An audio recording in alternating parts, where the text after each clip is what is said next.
as we were discussing, that the X-rays are a form of electromagnetic radiation, and what the image would be on an X-ray is determined by the density of the material through which it is passing. How long was this tissue exposed to this X-ray for X-ray electromagnetic radiation, the duration of exposure, and the reaction that the X-rays will have with the film which is placed behind the patient.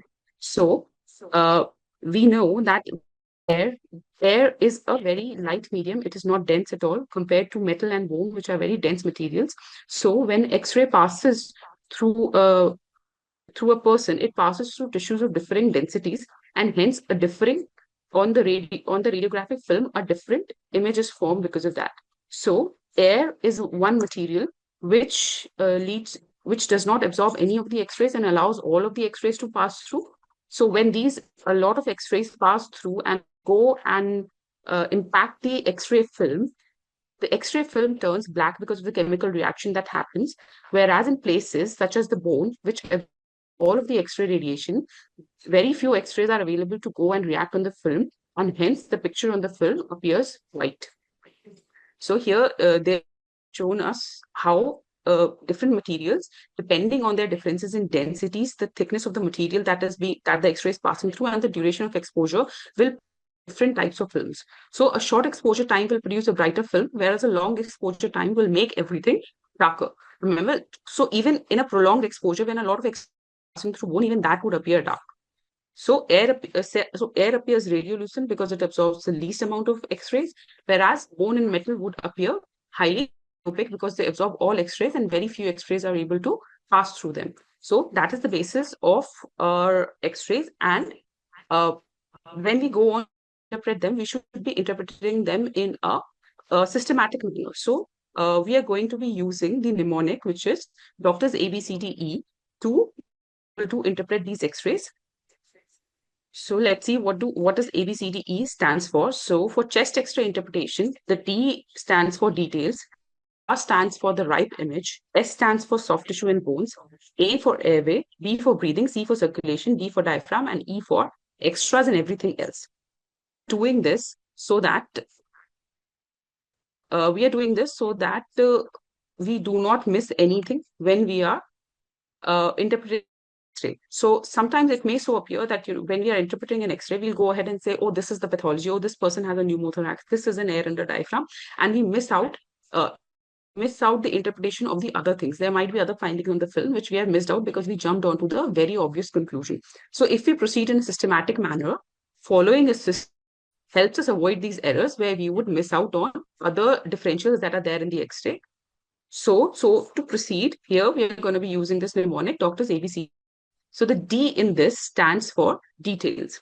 So here we compare the patient details to what is provided on the film to confirm whether we have the right patient or not, what is the type of the film and what is the date on the film. If any previous imaging is available, we should be comparing the same patient as well. So in modern X-rays, we mostly have digital X-rays. All these things are mentioned on the X-ray. Also, these X-rays mention the projection of the film, whether that is an AP X-ray or it's a lateral X-ray or it's a PA X-ray. They mention it on the film in the digital X-rays. However, conventional may not have all of these details. They would only have the markers right or left. And we have to confirm that whether the X-ray that we have is of the same patient that we had. Then from details, we move on to the rotation. So if a film is rotated, if the person did not straight for the X-ray and was rotated to a side, our interpretation of a few things gets complicated. So this interpretation is about the deviation and mediastinal deviation. We should be commenting on this only when we are sure that there is no rotation in the X-ray. So how do we tell whether there is a rotation in the chest? We see that the spines of the person should be vertically aligned, that the spinous processes on the X-ray in the same vertical line, and the distance between the clavicle and the spinous process should be equidistant. So here that the two clavicles are equidistant from the central spinous process. So in this way, I can say that this X-ray is not rotated. So in a patient, if we have to comment on deviation versus a mediastinal shift, we should first rule out whether the film is rotated or not. So rotation is a factor of the quality of the film. Then after we have checked whether the film is rotated or not, we go on to check for the whether the film is an inspiratory or not. So an adequate inspiratory film. Normally, when we are taking an X-ray, we ask the patient to take a deep breath and hold the breath. Then the X-rays are passed and captured. So here we ask the patient to take a deep breath and hold it. So when a person is holding his breath, you should be able to count at least 9 posterior ribs or 5 to 6 anterior ribs. So here in this X-ray, they have shown the posterior ribs with a purple color and the anterior ribs with a blue color. So whenever you are counting ribs, you should always start at the posterior aspect and then follow it through to the anterior aspect. You would also notice that here the ribs on the anterior aspect do not reach to the center. That is because uh, the sternoclavicular, sternocostal are cartilaginous and you cannot trace the bony rib to its center. So when a person has held his breath, if you count the ribs that are visible on the aspect, there should be at least 9. Here in this X-ray, the 9th rib is cutting on the diaphragm. So this is an inspiratory film. So either 9 to 10 posterior ribs or at least 5 to 6 of the anterior ribs should be available for us to be able to say that this is a inspiratory film. We'll go on to see what the P in the right stands for. So the P is for projection, whether it's a AP view or a anterior view or an anteroposterior view. We'll also check for the right and left markers on the image. So as you all know, we have done this in undergraduation that we do not comment on the size in an AP projection because in an AP projection, the heart is closer to the film and that is why it appears larger than what it actually is. So we have to comment on the projection and whether the right or left markers are placed well on the film. Then we would go ahead and comment on the exposure. So for a film to be adequately exposed and not overexposed, not underexposed, we should be able to see the intervertebral discs and the intervertebral space behind the heart shadow. So here in this X-ray, you can see that the vertebral bodies are visible, which are highlighted in yellow, and the intervertebral discs between them are also visible. So this implies that it's a adequately exposed X-ray and not an underexposed X-ray. In an underexposed X-ray, because of the heart shadow, you will not be able to see these vertebral bodies and the intervertebral spaces. Here we have covered the details and the right factors which are determining the quality of the X-ray. Then we move on ahead to the of the different components of the X-ray. So first we'll cover soft tissue and bones because this is one of the components which you would leave out if you were just on to the findings that you see on the X-rays. So we start with the soft tissue and bones. So in bones, we can see fractures, dislocation, deformities, or any obvious tissue. In chest X-rays, you can also see air entrapment, such as in cases of subcutaneous emphysema, where with rib fractures, you can also air trapped in the subcutaneous plate, which is a common finding we have in our trauma centers. So after soft tissue bone, we'll go on to the airway. Here we see the trachea, whether it's visible, whether there's whether it's shifted one side, or then we go on to notice the main stem bronchus, the right main bronchus, and the left main bronchus. These are usually visible behind the heart and the hilar areas, right and left hilar areas. So if there's a tracheal tube, that may also be visible. And when again, I'll again point it out to you that if you're commenting whether the trachea is deviated or not, you should first make an effort to find out whether it's a rotated film or not. And further, that the rotated film should be that there should be no rotation, and you should also try and look for the cause of the tracheal shift. Okay, we will do some examples of this later on. We have a few questions that will come up later on. Okay, so after having done A, we come on to B, which is for breathing. In breathing, we are going to be looking at the lung fields. We are going to identify the lung zones and any abnormalities that are there. And absent of any lung markings would suggest the presence of a thorax. So here, when we are studying the lung zones, we have to remember that the lung lobes do not correspond to the lung zones on the chest X-ray. So here we are seeing that the lung left lobe and the lung upper lobe, they would be coinciding with each other. So this is the right upper lobe. Then as we'll go on, we'll see that the right lower lobe, middle lobe is overlapping it. Then the right lower lobe overlaps all of it. So when we are looking at an X-ray, if we see that there's a in the region of the right lower lobe, on an X-ray, it might appear to be in the right lower zone. So in the right lower zone and opacity, we cannot be sure whether this is the right lower lobe or the right middle lobe. So the zones on the X-ray do not correspond to the lung lobes. Then on to the left side also, we'll see there are two lobes only, right? The left upper and the left lower. They overlap each other a lot uh, in terms of the lung zones. So when we are describing an X-ray, we have the zones which are as vital zone, the upper zone, the middle zone, and the lower zone. Here, as we can see in this diagram, zones do not correspond to the lung lobes, and these are the zones, how we define them in for a chest X-ray interpretation. Then moving on, we have C. C stands for circulation and the cardiac. The heart borders, we check if there are any silhouettes near the heart. We check for the heart position and shape and the heart size. The heart border should be less than 50% of the total thoracic window. If it is more than 50%, then it is indicative of cardiomegaly. However, here you have to note that we can only comment on this uh, only in cases of a PA film and not on an AP film. Then D stands for diaphragm. We have to check for the contour of the diaphragms on both sides. We have to check for the claustrophonic angles. They should be clear. Whether there's presence of fluid in this space, which would be a pleural effusion, whether the diaphragm is flattened or whether it is raised.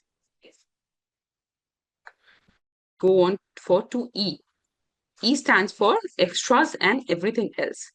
So any extra tubes that you've put in, Riles tube, tracheoesophageal, excuse me, an endotracheal tube, as in this X-ray, a pacemaker, anything that is extra is, then we go on to assess that. So here we have completed the format of doctors A, B, C, D, E, where D stands for details, R stands for the ripe image, R for rotation, I for inspiratory versus expiratory, P for projection, E for exposure, then A for airway, B for breathing, implying the lung fields, C for the cardiac shadow and D for the diaphragm, and E for extras and everything else. So if we go ahead and proceed in the systematic manner, we will not miss out on any abnormalities that we have to report. From here on, I'm going to quickly go through a few X-rays, which are important for undergraduates as well as postgraduates. But for most of you, this will be a revision. So here we have the X-rays for practicing the rotation. Here you can see that the spinous processes are more or less vertically aligned. However, the difference of the left clavicle from the center versus the difference of the right clavicle from the center is different. So this is a rotated X-ray. Here, even though the trachea appears to be deviated, not, because this is a rotated X-ray. Plus, this is a very limited X-ray, so in this we cannot comment on whether there is any cause for the tracheal deviation or not. So coming on to the next X-ray, it's not an X-ray, it's a diagrammatic representation of what will be happening in a massive pneumothorax, that the is collecting in the pleural cavity, which is not allowing the left-sided lung to expand, leading to this air pushing the trachea and the mediastinum to the other side. So here, this is the condition where we would have a true tracheal shift. So here, this chest X-ray responds to a left pleural effusion chest X-ray because there's an opacity on the left angle is not visualized, and this is a very big pleural effusion that is occupying the space. Also, I'd like you to note that in this chest X-ray, the trachea is deviated, even though the film is centrally aligned, the trachea is deviated to the right side. In this chest X-ray, we have multiple rib fractures which are highlighted by the arrows, and on this side, you will notice that on the right side there are opacities, whereas on the left side the lung fields are pretty much clear. So here, uh, this is because of the pulmonary contusions following a trauma and multiple rib fractures. And this is a supine film, if you'll notice. So how do we? So I'm just here at this point because we are discussing trauma. I'm going to help. I'm going to just what an AP chest X-ray versus a PA chest X-ray looks like. When we are taking a PA chest X-ray, we would usually ask the person person faces the film and puts their arms around or puts their arms onto the side before we are going to take the X-ray. Then the film is passed from the posterior to the anterior aspect and interacts with the film on the anterior aspect. So, because of the position of the person's scapula, it moves out of the chest field. So, in an X-ray where you have the scapula away from the lung fields, it's usually a PA X-ray. Also, the clavicles, these are obliquely placed in a PA X-ray versus an AP X-ray where they'll be horizontally placed. Versus a patient who cannot stand up. So for that patient, you would have to take an anteroposterior view of the chest where the X-ray passes through the anterior aspect, goes onto the posterior aspect, and the film is placed behind the patient who is supine. So in such a patient, the clavicles will cover the lung fields. So I'm sorry, the scapulas will cover the lung fields, and the clavicle would lie more horizontally versus a PA film. So in this case, this is a AP fill because you can see that the scapula are lying over the lung field. And there are multiple rib fractures, so it is so this is unlikely. This is in a patient who has that much pain, who's that unstable.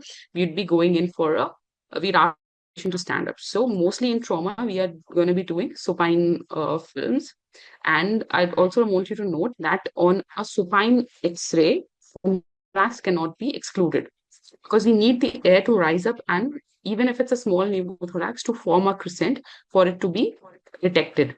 Then this X-ray, I'm going to just go ahead to the interpretation. Here, it's a patient who has a rib fracture with a small pneumothorax. Here, the pneumothorax is very small, so it appears just as a crescent, and it has not been able to compress the lung so fully so as to not allow its expansion. So here we can see the edge of the visceral pleura, and in the upper portion of the apical portion of the left side, you can see that there are no tracheobronchial markings. In a pneumothorax, it's all air, and there are no lung markings that can be seen. We'll just go ahead and see a mass tension pneumothorax as well, so you'll be able. You guys already know this, but we'll revise it once again. Yeah.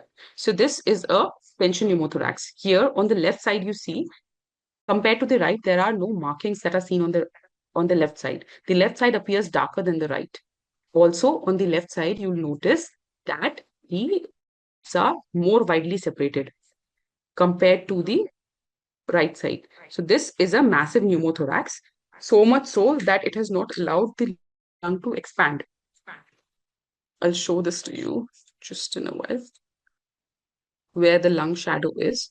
So here, what I've marked with the small arrows is the lung shadow. With the hard border, it's surrounding the hard border. We have the left lung, which has not been allowed to expand by this massive tension pneumothorax. And it's a tension pneumothorax is going to be compressing onto the trachea and the mediastinum, shifting them both to the other side. So whenever trachea shifts is either because of a pushing or a pulling force. In this case, it's a push by the tension pneumothorax. And also, this kind of a tension pneumothorax should not be diagnosed on an X-ray film. This should not never have reached the of having an X-ray and then diagnosing it. Tension pneumothorax is a clinical diagnosis. It should be diagnosed and managed clinically and should not we not wait for an X-ray to be able before treating it. So in an emergency situation when a person has had a polytrauma and is being brought into the ED, how that it's a tension pneumothorax by clinical examination is that when you will auscultate, there'll be no lung sounds on the side of the tension pneumothorax. So when you will percuss, it will be hyper resonant compared to the other side. Tension pneumothorax is an emergency condition, is a life threatening condition, and we have to it as soon as we identify it. So how do we relieve it is by putting a uh, needle thoracostomy in the either in the second intercostal space or in the fifth intercostal space, followed within the next 30 minutes by a chest tube insertion onto the affected side. So when you're going to push in a needle, you'll feel a gush of air that comes out. And also, if you're directly being going to be putting in a chest tube, you'll feel a gush of air that comes out, and there'll be a continuous bubbling in your ICD tube bag.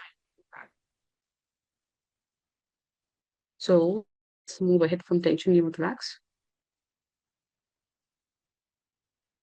So next up, the most common X-rays that we see in our emergencies, the air in the diaphragm.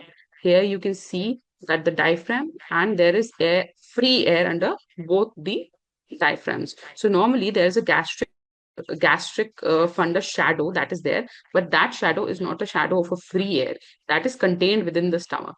This air, which is under the diaphragm, forming two, this is the free air, and it characterizes a perforation. It characterizes a perforation of the bowel. So other conditions where you can have an air in the diaphragm are your post-operative patients, and if a patient does not have a drain or any open wound, so that sort of a patient would have, and you can expect to have air in the diaphragm for the first 24 to 48 hours. However, if a drain is there, the air may persist for a longer time. Then to have had abscesses with abdominal abscesses with gas forming organisms, people who have stab injuries, even though there is no bowel injury, there may be free air under the diaphragm, or the most common that is seen in our emergency departments, the perforated bowel, where the free air under the diaphragms. Okay. Also, here there is another sign, which is the Wriggler's sign. Wriggler's sign is another sign for pneumoperitoneum, where usually you cannot see a bowel wall. So to be able to see a bowel wall, you need to have air on both of it, that there should be air inside the bowel and there should be air outside the bowel. Only then you will be able to see the bowel wall.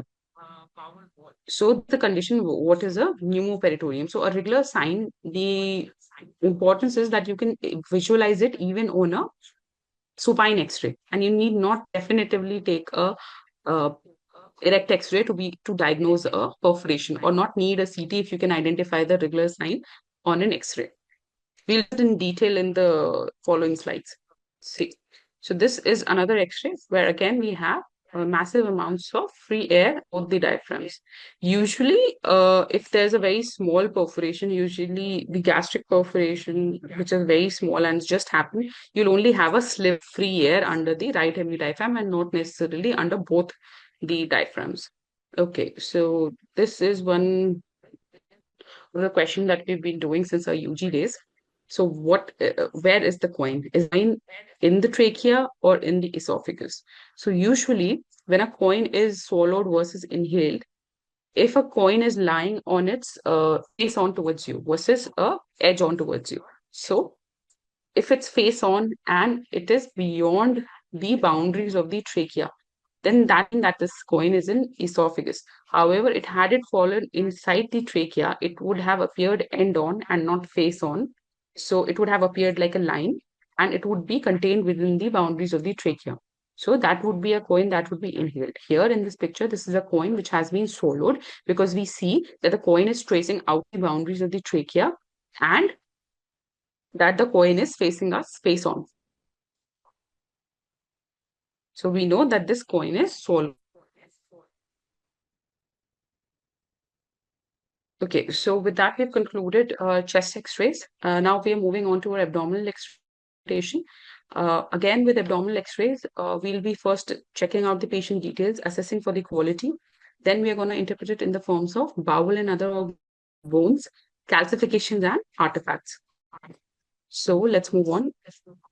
Here, I'm not going to go into that much detail. We are just going to study how, if we are asked to interpret a normal X-ray, how would we be vocalizing that? So we'll say that this is supine AP abdominal radiograph. The film is of good quality and adequate exposure. Both the small and large bowel appear within normal limits. Other abdominal viscera appear normal within the limits of this projection. There's no obvious bony pathology, no abnormal classification. In summary, this is a normal plain radiograph of the abdomen. So now let us go on and see what is a normal plain radiograph of the abdomen. So usually, depending on the exposure that we have, we see many shadows on the abdominal X-ray. So these shadows you can identify of these organs as is outlined here. So usually the shadows that you'll be most of the time be able to see are the swash shadows and some of the bowel shadows. Then these are the bones that are visible: the T5, the sacrum, the coccyx, the ilium, and the upper head, the femoral head, and the upper part of the femur. So here you notice that this is a abdominal X-ray. In abdominal X-ray, we need not have the uh, whole of the pelvic rim. However, in a X-ray KUB, we need to have the full pelvic brim visible. Now we are going to go ahead and just revise small and large bowel obstruction on an abdominal X-ray. So the small bowel, when it's dilated, it would lie centrally, and the large bowel usually frames it. The small bowel has mucosal folds, which are known as the valvulae conjuventus, and these from one end to the other end, and these are complete rings. The large bowel features pouches, which are saculations. However, these saculations of the rostra, these do not extend from one end to the other. These are incomplete and partial. The rostra are thicker than the valvular conjunctus of the small bowel and do not completely cover the bowel. And the colon would usually have feces within it, and feces have a mottled appearance. Now we're going to see this. So here, the black, they are symbolizing these. They are marking the small bowel, whereas the white arrows, they are marking the large bowel. The small bowel is centrally, and the large bowel is placed peripherally, framing it. Then uh, in the next sections, we'll see what already know what the valvular conjunctus are. This is basically a revision for you. So here in the colon, we are seeing the mottled appearance, which is the appearance of the feces. Here, the solid feces, some particles of air is trapped. So that is why it appears mottled and freckled. In here, these are the uh, large bowel shadows with hostrations. So the hostrations you can see are partial, and these do not traverse bowel completely. Then small bowel valvular conjunctus, they traverse the whole of the small bowel from one end to the other, and they are more closely placed than the hostrations. Again, large bowel with its hostration and the pica semilunaris. These are the bowel loops with the valvular conjunctus. So in small bowel, the way to differentiate jejunum from ileum is if there's a dilated bowel which does not have these valvular conjunctus or the hostrations, which is in a different way of saying it that they are featureless.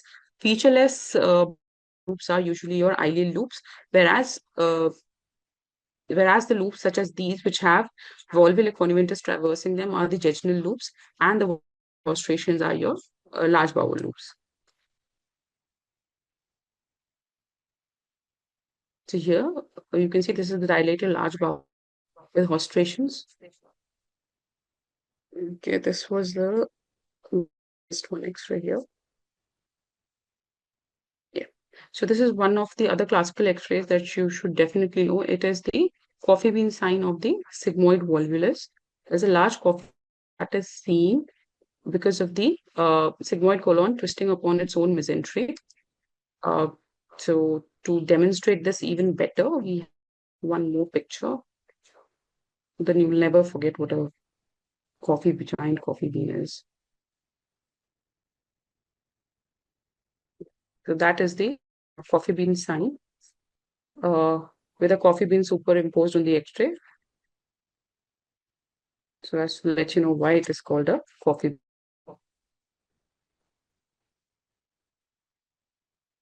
Now here again, we are going to be discussing the regular sign. If you notice, you can see the bowel wall in this X-ray. So this is a small bowel loop whose bowel wall we can see. So for us to be able to see the bowel, it is only possible when we have air on the inside and air on the outside. So this again is a regular sign. So this is a sign of pneumoperitoneum.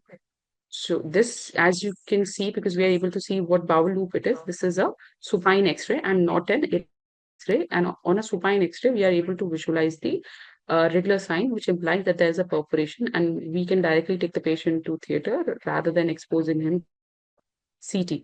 A CT can be done if the patient is stable. If it's unstable, we know that we are dealing with a perforation, and we can go directly ahead to the operating theater.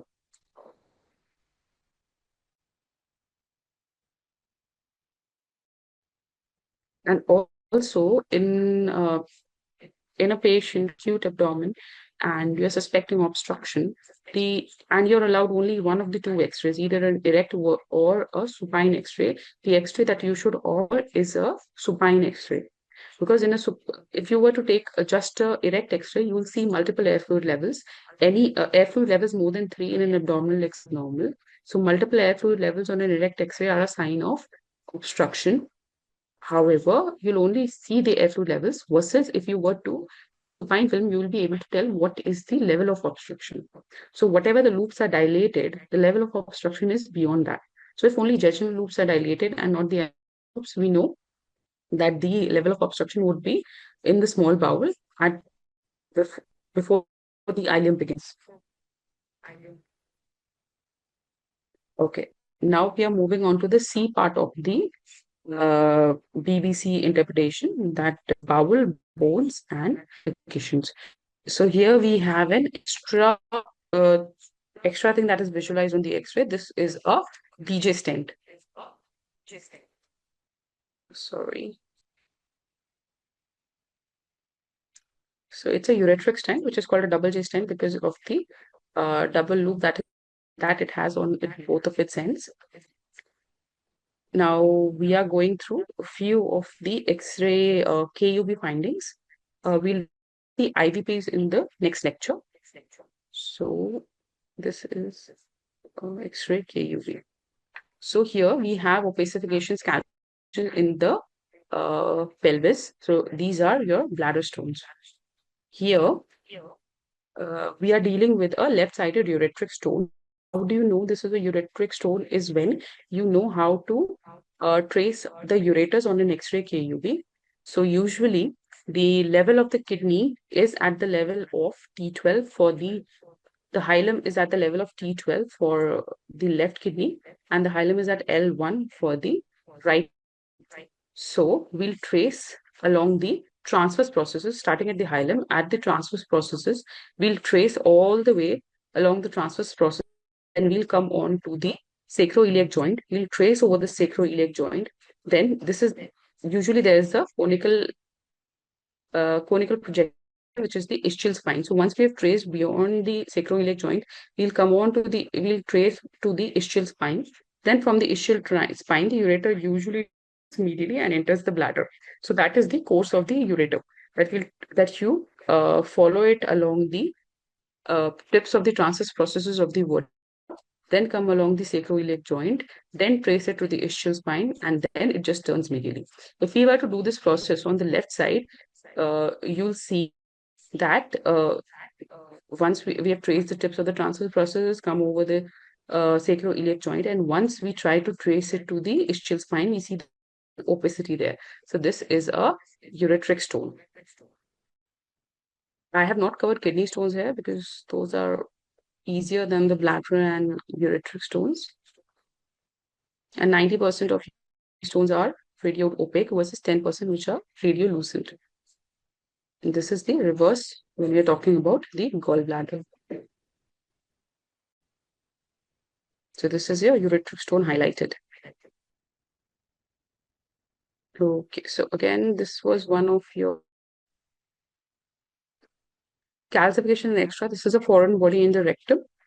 So this is quite difficult to miss, but there could be some other artifacts such as a jeans zipper or a hook, which may be interpreted for something else.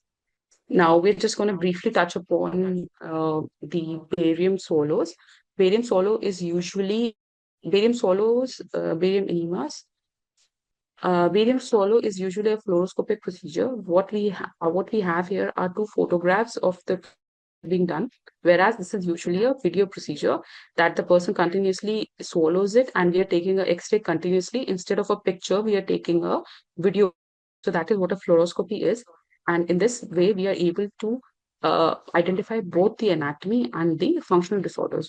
So a few of the barium swallow X-rays you need to know and the signs that you need to know.